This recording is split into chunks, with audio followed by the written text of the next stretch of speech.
Hello and welcome to the short Vort on Parshas Matos and Massei.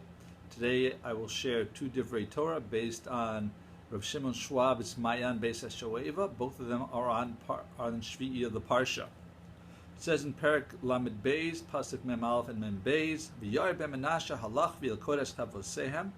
Yair, the son of Menashe, went and he captured their villages. V'yikra es hen Chavos Yair, and he named these villages Chavos Yair. Then V'novach halach v'yilkodesh Knas es benoseha. Novach went and he conquered Knas and its suburbs. V'yikra la, and he called it with areh mapik hey, Novach b'shmo, Novach his name. So one was called Chavos Yair, the other one was called Novach. So Rashi brings down that it should have had a mapike when it says la regarding to the city and its suburbs, but since it didn't, based on the works of Rav Moshe Darshan, we're able to learn a lesson. What is the lesson that we learn here? The lesson we learn here is that, in contrast to Yair ben Menashe, who named the cities as a possession of his, their Novach city, Chavos Yair city, and in contrast, Novach, he just called it with his name without differentiating it. He made it very personally his own, as if his material possessions were one and the same. And it's for this reason why Chavos Yair, we find in Tanakh later on that it was Ad Hayom Hazeh, that it existed for a long time, but Novach, that city, disappeared very quickly because anything that's physical is temporary. So when he made it temporary, when he made it so affiliated with himself, not calling it Novach city, but just calling it Novach, he lost out in that respect. However, when it comes to spiritual options, then there are things you can and should personalize. And one is if you take the Torah to yourself, then it becomes Torah so, his Torah, becomes that person's Torah.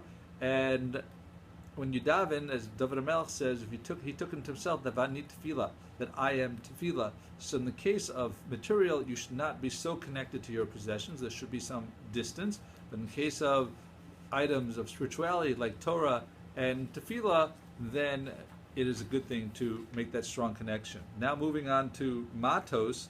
So in Perek Lamed Vav, Pasuk Vav, it says, Zeh davar shesiva Hashem levnos slavchad leimor.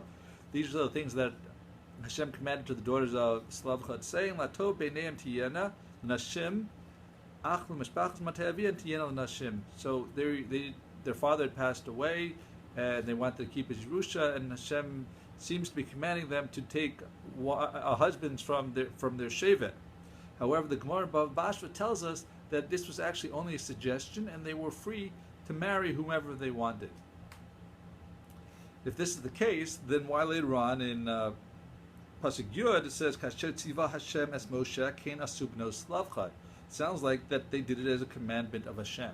So Rav Schwab again teaches us a lesson and says that people can easily find loopholes and excuses to try to avoid the commandments of Hashem, to get away from the obligations. And with this, you can take something that's okay and become naval b'shus haTorah, that become an abominable person in the purview of Torah, like eating too much, obsessively. You're allowed to eat, but not too much.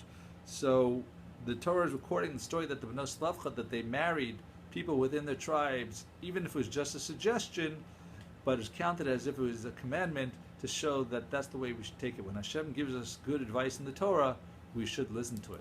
So thank you for listening. My advice is to share it, and have a wonderful week and a wonderful Shabbos.